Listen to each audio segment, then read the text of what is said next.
We're going to be talking about leadership, team building, corporate culture, and decision-making with this week's guest, Ben Elmore.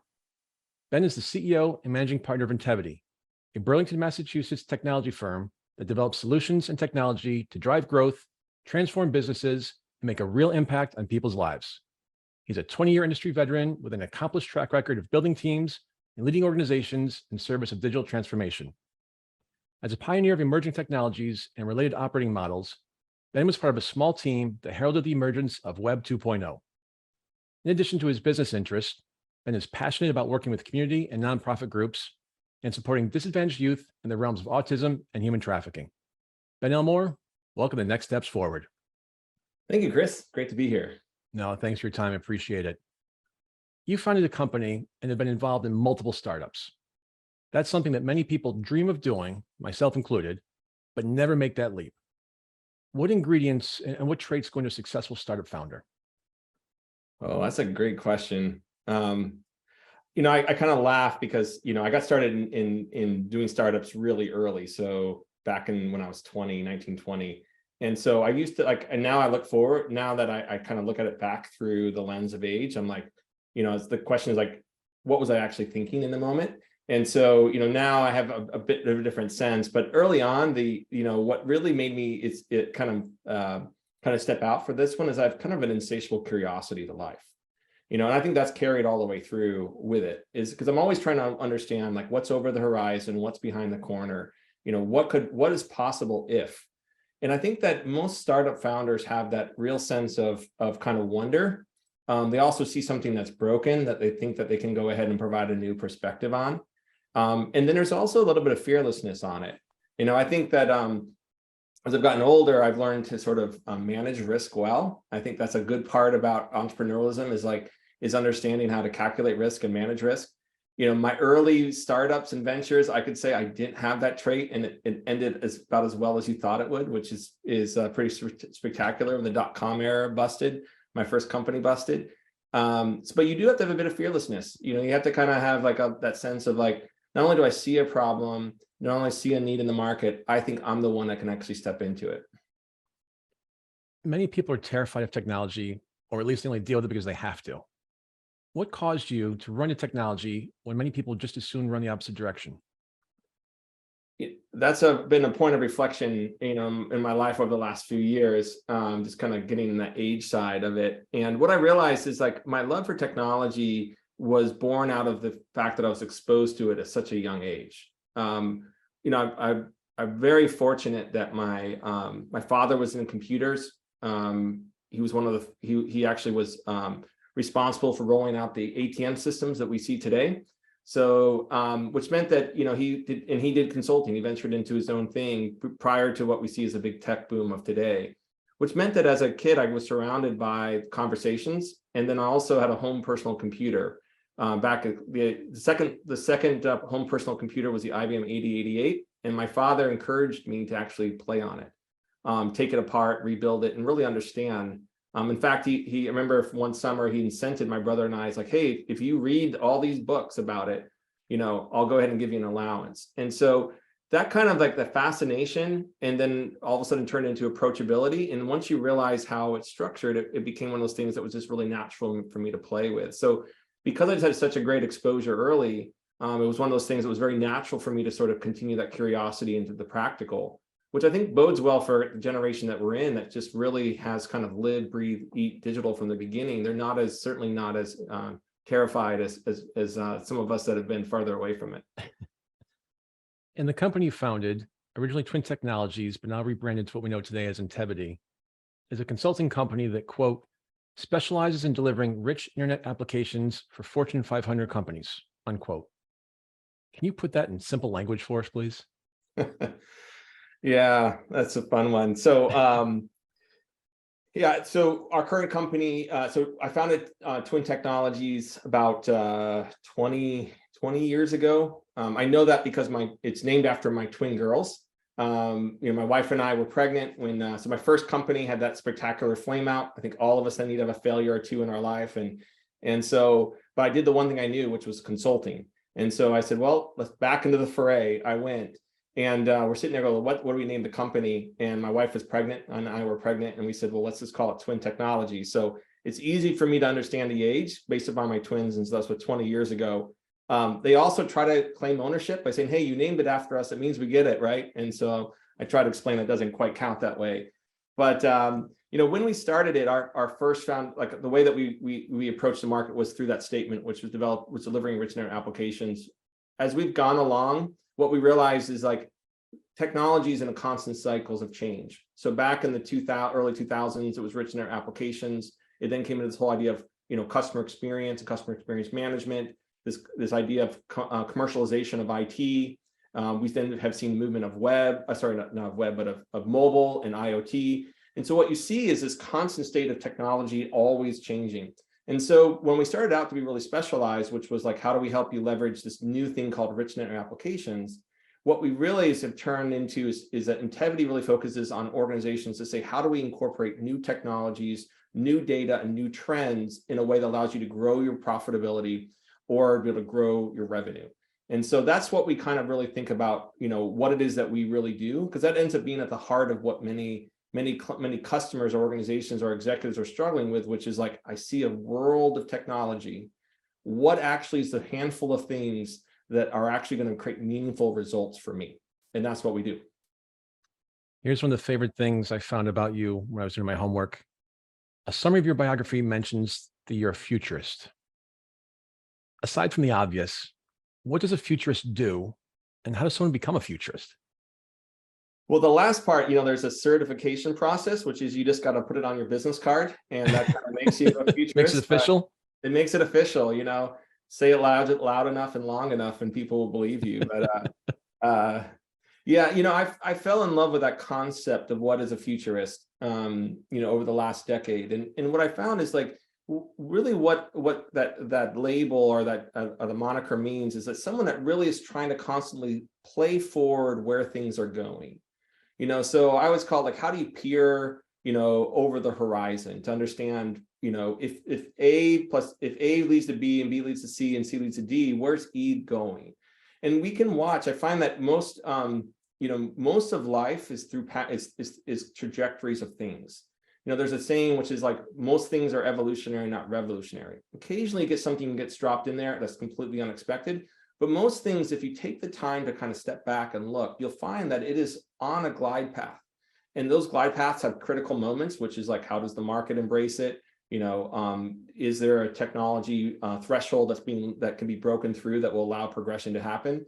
But what a futurist does is we kind of step back and we try to like really become a student of what's happened till we can have a good prediction of what's going to happen in the future. And so with that, it really just takes a concept of patience. Like, do you like to read? Do you take the time to try to understand the models and patterns that kind of drive what we do? Let's dive into the topic of leadership. You're an adherent to the servant leadership idea. Many people are familiar with servant leadership, but for those who aren't familiar with its principles, can you explain that for us, please?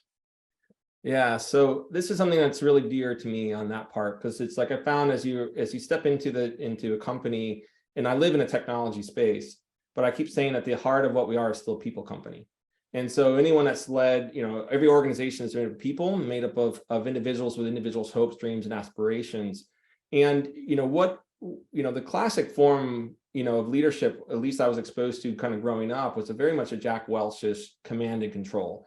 This drive for performance, very top down, very much like ruthless, cut the bottom 10%, promote the top 10. And there's some truth about accountability. I totally believe it. But I think that command and control style has certainly some challenges. And what's kind of risen from that is this concept of, how does someone come alongside and play more of a player coach model with it? And so servant leadership really is this concept about leadership in that's done in the service for those that you lead. I love it when, if you look at an org chart, there's always this concept of the CEO sits at the top. And I'll say that as a CEO, like I feel the weight of responsibility in the decisions I make, and I don't pass them. But I think that's actually a wrong way of looking at leadership. It's not about how to look at everyone that reports up to me, but rather it's an inverted pyramid, which is like, how as I as a CEO support the success of my broader team in the pursuit of a common goal, to create value for our customers. And so that's the really concept of leadership, servant leadership. It's really that shift in terms of recognizing that really success is done through the success of your team. And how did you decide that servant leadership was the right approach for you? Did it just come naturally, or was it something you had to learn over time? Yeah, I had a real pivotal moment. I got exposed again, through my father and to reading some really good books when I was a kid. Like they kind of say, what's your kind of, how did you know you were a nerd? And I'm like, well, I knew I was a nerd, Chris, when my mom would find me in my bedroom reading encyclopedia books rather than cleaning. Because to me, I found that it was the world of information was just absolutely fascinating. So my mom and my dad encouraged me to kind of read and to kind of explore that. And so they gave me a couple of good books early on. One of them was Megatrends 2000. That totally that shaped my view and love of the future.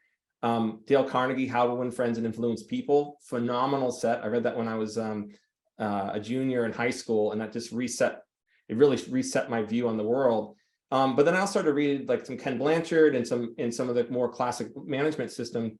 And what I had was a sense of disappointment. Like when I started to read what you consider more of your pre-servant leadership, which is more of your command and control, there's a sense of like, oh my gosh, I'm never going to be a leader. And that's discouraging as a kid, because I understand I've gotten much more self-aware as I've gotten older in life, but I knew early on, it's like this idea of dominating others is not my style. Like there's a sense of like drive that I have, but I don't have a sense to dominate.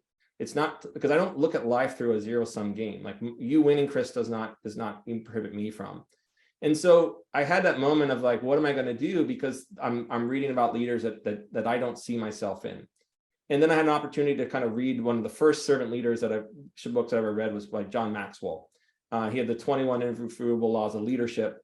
He had the 5 levels of leadership. And reading that and having a chance to kind of hear him speak, all of a sudden I realized that there's a new form of leadership that's coming that I actually relate to. One in which we have this concept of about, instead of trying to dominate people, it's the concept of being able to win through people.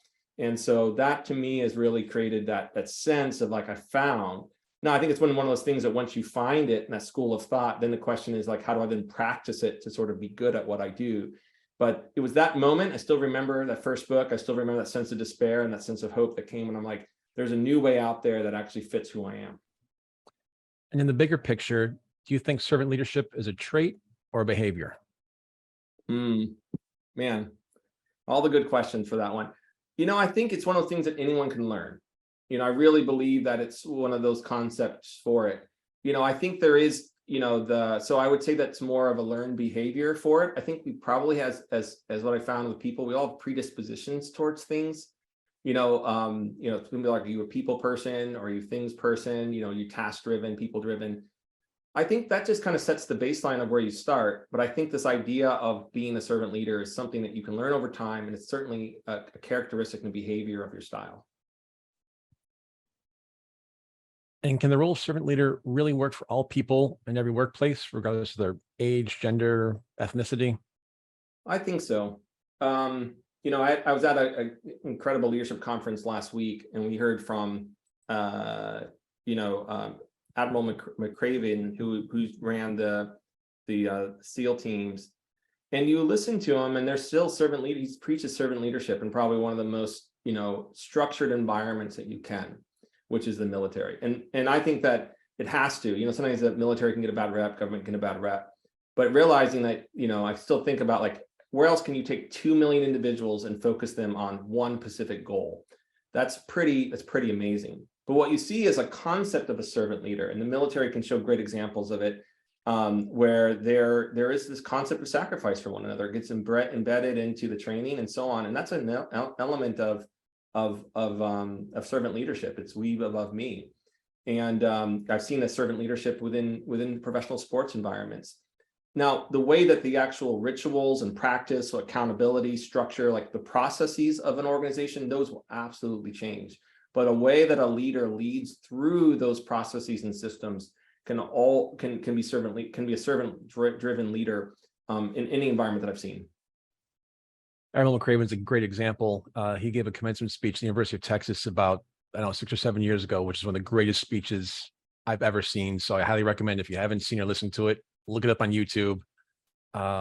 Yeah, good for you for seeing him. He's just a phenomenal human being.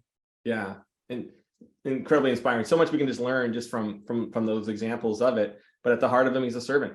Yep, exactly. Every leadership style has its pros and cons. What are some other potential pitfalls or shortcomings of servant leadership, and how can we avoid or overcome them? Yeah, I think that's really good. I find that everything sits in concept of tensions. Like this idea of futuristic is like, how do you play things forward? I think I have a saying that everything in an extreme is bad, right? So one of the downsides that I've seen in servant leadership is this concept of entitlement that can come, where there is this concept about, we above me. That's an exact thing. But servant leadership also be coupled with a really strong sense of accountability. And I think if you stop that accountability concept struck, what you do is you erode your credibility within the teams that you're leading. There's a fun saying from one of my dear mentors. He's like, Ben, culture is the worst behavior you accept. It can be defined as the worst behavior you accept. And you're like, well, that's actually really crappy. Thanks a lot, right? But the good news is culture can also be created by the decisions that you make. There's actually a positive side of that. And as servant leaders, when you realize is like the decisions and choices we make, behavior we choose not to accept, which is really what function of standards and accountabilities are, actually create thriving cultures. So I think that, the leadership style of being a servant leader, people will mistake that as in like, I'm going to sacrifice the well-being and health of an organization to cater to the whims and needs of a single individual. Caring for somebody does not mean that we just say yes to all of them. Caring for someone is to say that when I say no to you, I understand the weight of the impact. And, we call that at Intevity being human first. It means that we are kind, even when we are and mindful, even when we're saying no, and even when we're doing things such as dismissals, even when we're sort of like it doesn't mean that we're not, kindness isn't weakness. And I think sometimes servant leadership can kind of like leaders feel like I have to be weak, or I have to be catering. And can you share more of the plus side of servant leadership? For instance, does it make it easier to create consensus on a team? Oh man, there's so many. Like I don't think our show's long enough to really talk about the benefits of what we can see here. I think from a pro perspective is like you get a chance to see people thrive. There's something about watching someone be able to become become better than they ever thought they could. Someone to be able to sort of achieve professional success. Like the goal idea of everyone wants personal, professional, and financial success in their lives. Servant leadership allows us to get to know our team members and say, how do I come alongside you in pursuing your goals in the context of the goals that we have? And so there's nothing more exciting for me to watch somebody that grow in their professional life and to see that benefit and that wake of what that win creates inside of them. And for the most part, the COVID pandemic has subsided now, but a lot of people are still working remotely, myself included. Do servant leaders have to do things differently in a virtual setting than they do in person?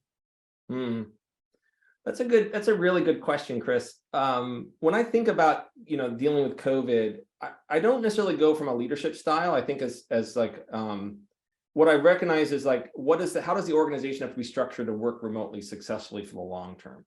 This pandemic has really been when I kind of look at it, there's this weariness and fatigue that's kind of come over employees. And so as servant leaders, we have to really take on the responsibility of kind of understanding where our teams are at and recognizing that in a sustained environment of uncertainty and stress, we're going to see fatigue and a lot of mental health concerns emerge from our team members.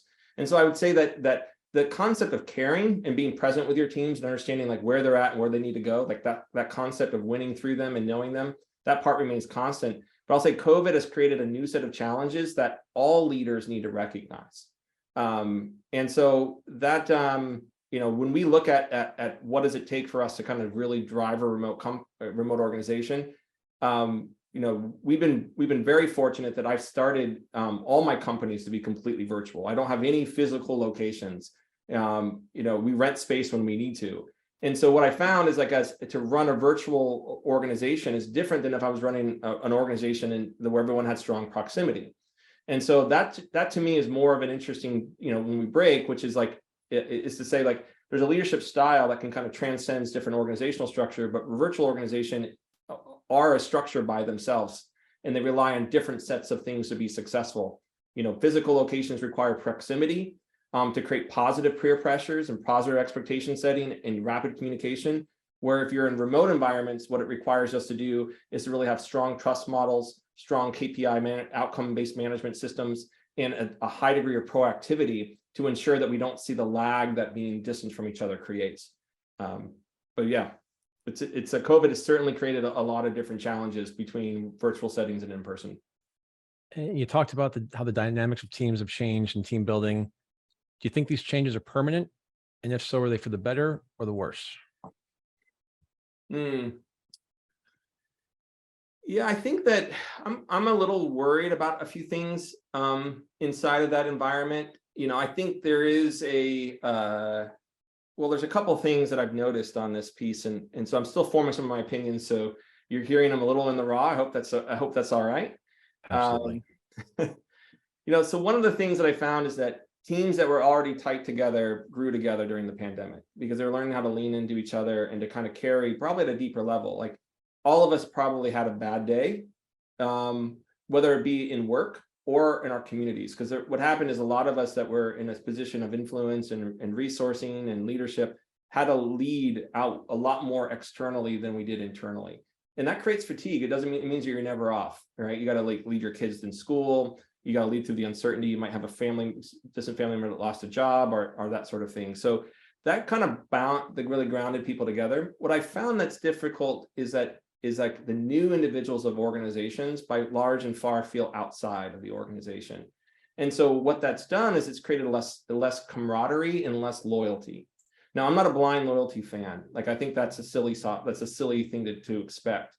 There's this concept about interdependent by choice that I just love to think about. People choosing to be committed to one another because they choose to be, not because they're forced to be. And that's what true sense of loyalty is like we've committed to each other because we're committed to each other.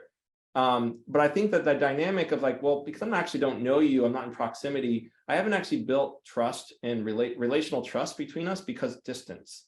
And I think that you're seeing a lot of dynamics of teams suffering from like additions that they haven't had a chance to really build. And especially if you're not set up for remote organizations like we are, where we purposely take activities to build trust and build relational equity, because we know ultimately when misunderstandings draw on trust. Lack of information draws on trust. And if there's no trust, relational trust and equity in place, then typically people go to the worst. And I think that dynamic I'm seeing that kind of pervasive. So people have this sense of flightiness, like there's no long-term commitment to each other. And I think that's this concept of what being in a sustained virtual environment does. You have a 20-year track record of team building. For many of our listeners, their place on a team and ability to work within that team are crucial factors in their success and advancement. What advice do you have for people to be good team players and yet still be able to get ahead?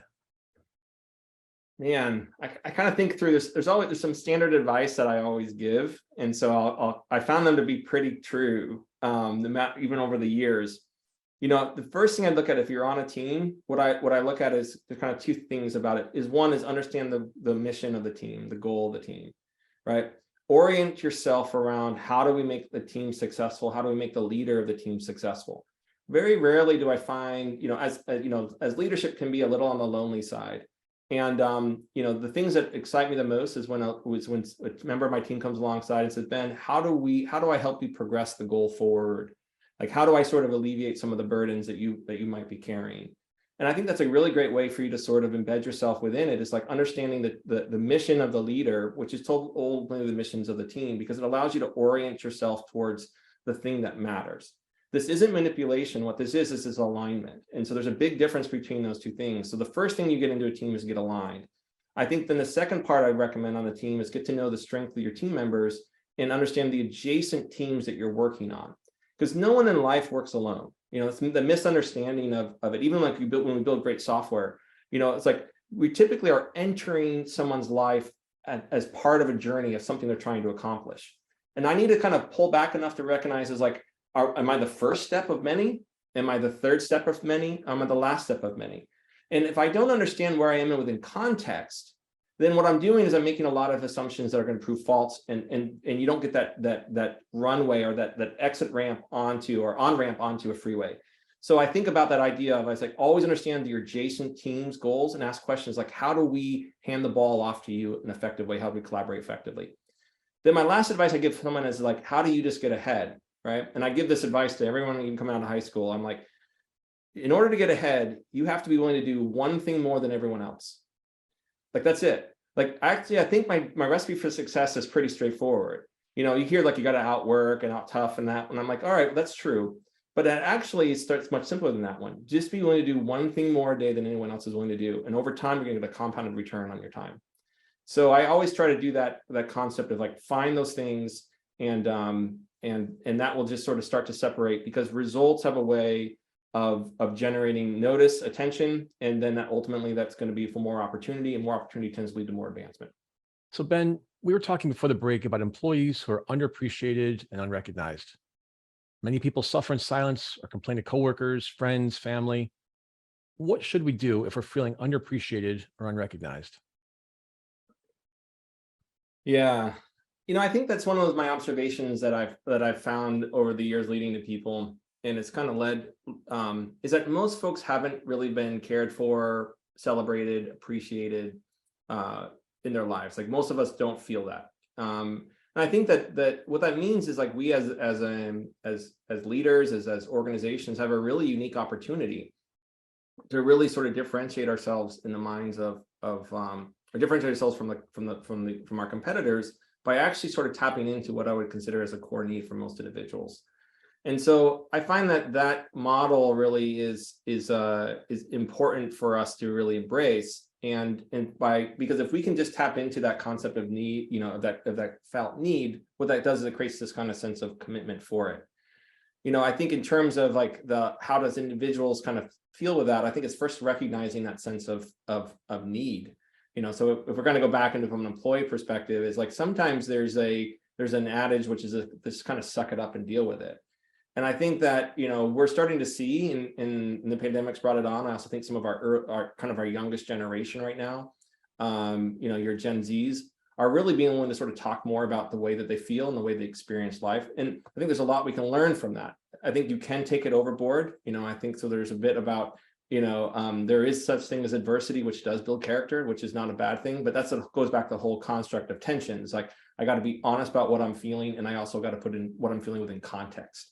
You know, just because you feel it doesn't always mean it's true, but because you feel it, you should recognize that there's an element of truth for you. So I think that's kind of like the way I think about it when I'm working one-on-one in that basis. And I think from a leadership perspective, is about kind of that ability to sort of pause for a moment and be able to sort of check in with your team members, know and get a sense for how they feel, and being able to then sort of meet them where they're at on that part, about saying is like recognizing that that's tough from both a personal and professional level, and really ask that simple question is like, how can I help you in this moment? Goes a really long way. We're hearing a lot these days about a new phenomenon called quiet quitting.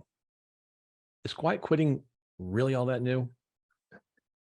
Well, you know, I attribute this to very much like you all seen these bomb cyclones and these, you know, big weather reports. They start to name things, and like someone once said, isn't it just called bad weather? You know, like, so we definitely have, you know, our industries are guilty about sort of like marketing everything. And so I would say that quiet quitting is really a new name for something that we've all struggled with. You know, like we used to call about slacking off. We used to call like people are phoning at home. You know, like there's every generation, you know, every kind of business cycle has had a new name for really of talking about this problem. And so what I look at quiet quitting really is this concept of it really goes around this concept of employee engagement. Every organization is asking themselves, how do I create a culture that really drives as deep engagement with my employees? And what we do is sometimes what you see peaks where all of a sudden you watch, you know, that becomes kind of noticed by the industry. When I say the industry, like the workplace, like, man, more and more people are not engaging with their work. What's going on? And I think that's something that we are kind of wrestling with. But by and large, this isn't new. I heard a good quote that says, the concept of unprecedented only comes from those that are not informed by history. Because very rarely do things, so they're not revolutionary. Most things are evolutionary. Most things are secular. You talked about caring for people, and that seems to be one way of a solution anyway. What's the best way or ways to build a corporate culture that really cares for people? Yeah, I think that what I found is one of the best ways of really addressing this quiet quitting construct is really try to think about, like, how do I create a culture in which we are able to create a high level of engagement with it. And so what I realized is, like, and so the model that I've been driving off of for the companies that I've created is this concept about how do I create an environment in which there is mutual commitment to one another. Because I found that there's never anyone on my team that's not willing to give it all when they realize that I'm willing to give it all as well. When we're able to sort of figure out, like, we're not across the table from each other, but we're on the same side of the table looking towards a future. And I think those models are the healthiest teams, right? The teams that are able to go ahead and say, Chris, I'm committed to your success 100%. And in return, I'm asking for you to be committed to our success 100%, not even to me, but to the goal that we're going for. And I think that that has to then be both said, and it has to sort of be backed by action. So how is it those things that we can do for that one? So I think that one of the ways that I'm able to guarantee success for folks is to make sure that I'm always being mindful around compensation. I think that's a big thing. I'd say success tends to come into three lenses. People look at it through professional success, financial success, and personal success. And so making sure that I'm able to say, like, here's how I'm going to be, and you do need to have flexibility in all three. Like, if I got the idea of, like, I want to get paid a ton of money, I want to get promoted and I don't want to do any time in, I want to have all my time. It's like, all right, well, let's have a reasonable conversation about what's possible. But what I'm able to do is at least recognize that those are things that you're going after. Let me help you understand the things that Intevity is going after. And how do we find those two things that can work in harmony together? And then how do we go ahead and show that we're willing to sort of make that commitment to each other? Because the model only works when we're both willing to work it, and we're both willing to be committed to each other and hold each other accountable.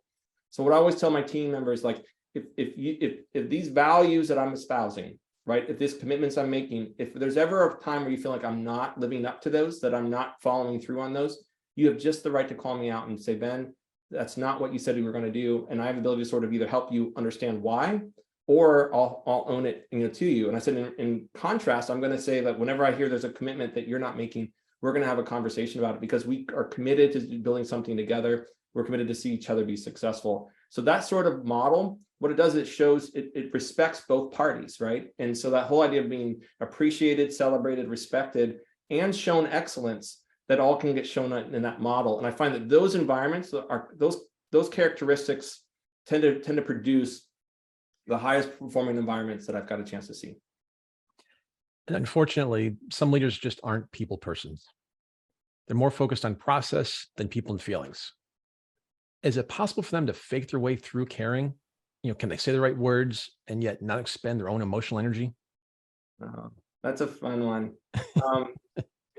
Like, here's my secret confession that now is not out for the world. I don't necessarily view myself as a people person. Like, I've found, like, all my tests have come, like, in terms of, like, now I care for people. So I guess I could say that I'm a people carer, at least.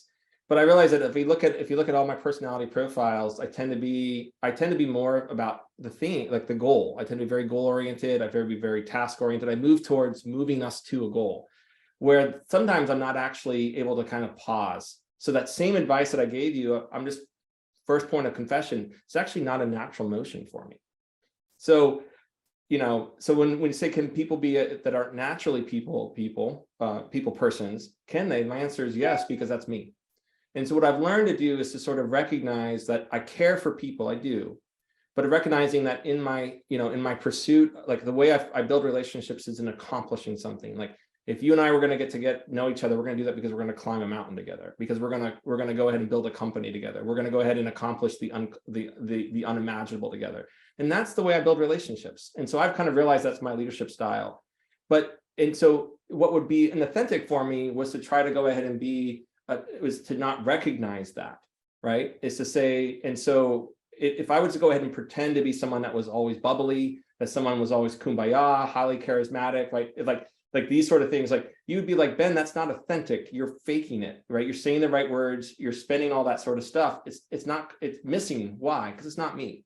But what I've recognized what is me is like, I do care for people, and I've learned to care for people in a certain way. And then I put people around me that I say, I have a buddy of mine. I say, Chris, I thought I loved people until I met you. And I realized how far off I was. And he laughs about it. And I'm like, but it's great. Now I have you on the team to help me. So he'll in one of my companies, he'll interrupt me. He's like, Ben, pause for a moment. I'm like, gotcha. I understand the cue. And it's like, sit with the team for a moment. And that's just about allowing myself to be vulnerable, to recognize, like, I understand that it's important because not because it checks a box and makes good business sense, because I actually do want to see people succeed. I've just had to learn that I have to make sure that I'm doing it in ways that they'll learn and receive it, not just the way that I tend to do it. You've also said that it's important to celebrate people. What's the proper way to celebrate people, and when should the leader or team do it? So I think that means something different from everybody. I think that there's different ways in which people are motivated. And I think about part of becoming a leader is to understand what is the things that the team that I'm leading for looks for, right? Where do they find that depth where do they find that words of appreciation that could come into play? So I think it really does come in by individuals look for it differently. And I think so it starts with this concept of saying we want to celebrate. So a couple of things that I found that are ways that we've done it, and these are just some ideas. First, it starts with recognizing that you need to do it and you want to do it authentically. So much of life, whether it be parenting, whether it be marriage, and whether it be leadership, is actually just being intentionally present. Like if you can I always tell, we have 5 kids. And so they're like, give me good advice on the kids. I'm like, show up. Like if you just do there, you're so much further ahead than you'll be if you just choose to be disengaged. So leadership is showing up and helping them. Like, I want to celebrate people. That intention alone will get you a long way. But here's some practical ways that I found for celebrating people. One is like, I give stages and platforms for peers to celebrate each other. There's something about when a leader comes in and does it, and I definitely don't take it away from when when I do it. I tend to do it very privately. I tend to go reach out to them and say, hey, this one thing that you've done has really made a difference in the business, and I want you to know that. So I find that a lot of the praise that I give tends to be very specific and very one-on-one, but I love public praise of peers because it's allowing the company to celebrate something they saw that was amazing and awesome inside of them. And so we have that, on our quarterly, all hands for it. We have sessions where people are nominated by their business unit. They're spotlighted at a company level. And we say, what is the values that we espouse that they are living out and demonstrating? What's the way that they made your work better? And I think that's a way that it's just like, and sometimes it's emotional for folks because they just realize, like, you've seen me do the work when I thought no one noticed. And so that can be really powerful. Those are 2 powerful ways that I found that celebrating people can be done. I love those. Thank you for sharing those. Those are fantastic. You and I spoke last week. We see a bunch of articles out there. First of all, you hear about the economy going into recession. Then you hear the same argument of there's a real dogfight for talent. Yeah. How can the things we've been talking about, servant leadership, creating a culture that cares for people, celebrating people, become a real differentiator for attracting and growing the talent that you need? Yeah. There's an old adage that says money matters until it doesn't. And so what that kind of does is it really kind of shows that last 10% on the decisioning process is culture. Is like people want to work with people that they like, because who you work with is who you're going to spend the majority of your time with, more than you'll do with your family. And so we recognize that, so when I when I go from a talent perspective, and there is a real fight for talent today, but our basic message when we go ahead and attract is to say that here's what we're going to do. We're going to work on really interesting problems. Like, I'm committed because I don't want to work on boring stuff, right? I want to work on in fact, what gets me excited the most is when you tell me something can't get done. Like, we're going to work on really hard stuff that's going to really matter for our clients, and it's going to make a real impact for them. That also means that we turn down work that we think it doesn't have actually, some sort of good that we can generate through it. We're very mindful about the work we take. The second is we're very mindful on who we have. So like, Chris, you're going to work with some amazing people that are just as passionate and just as talented as you, that are committed to growing and growing with you. And so I make these kind of promises, to the team members, and I'm like, this is what you're going to get. And I'm going to be very mindful about ensuring I'm giving you growth opportunities, and that my compensation strategy is constantly paying you in a very competitive state. So I'm bringing that to the table with them, and it's like, this is what we have, and either you're going to really love it because we work hard, right? There is like there's no doubt about it. Like we have a concept of, like I say, if you're having to pull all-nighters, if you're doing heroics, it's typically bad. Heroics is a sign of bad planning. It's not necessarily a cultural thing. We do not believe in heroics at Intevity. We think that is we have failed as leaders if we are causing our teams to be sustained burns on anything. But so we make those combinations. Is like, we're like, hey, we're gonna go ahead and work on some problems with great people. We're gonna be financially successful together about it. And then what we're gonna do is we're gonna respect you as a whole person, both what you do in work and outside of work. That tends to draw people all the way in because they're recognizing, like, they're seen fully in what they're looking to get done. And that allows us to kind of get that last 10%. And I'm saying, if you want to go ahead and make that, maximize every ounce that you can make, this might not be the place. And I'm okay with that, because what I look at is like, what I bring to the table is far outpaces and far surpasses than what you're going to get just purely as salary in open market. And sticking with the talent shortage concept, and this may or may not be the right place for you, it can be very hard to find the right people because many people who interview for a job seem to be very good at telling prospective employer exactly what they want to hear. I'm guilty of that as well. Your team is described as passionate, quote, thinkers and doers. Yes. How do you find passionate thinkers and doers? And what can the rest of us do to find those people? Yeah, that's a fun question on that one too. I think what I found, a few things about it is, like, one is that good people find good people. We're a boutique firm.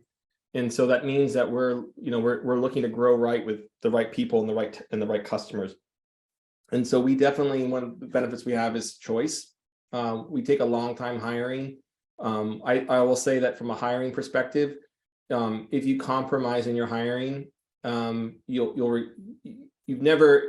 tends to have long-term consequences within your culture and your work. So, from an employer perspective, it's like, take the time to find the right people, even when the market's tough, right? Recognize that a bad hire will create more cost than waiting. So that's one aspect of it, and the same thing I would say for employees is, like, know what you're looking for from your culture, know what you're looking for your career, and be patient.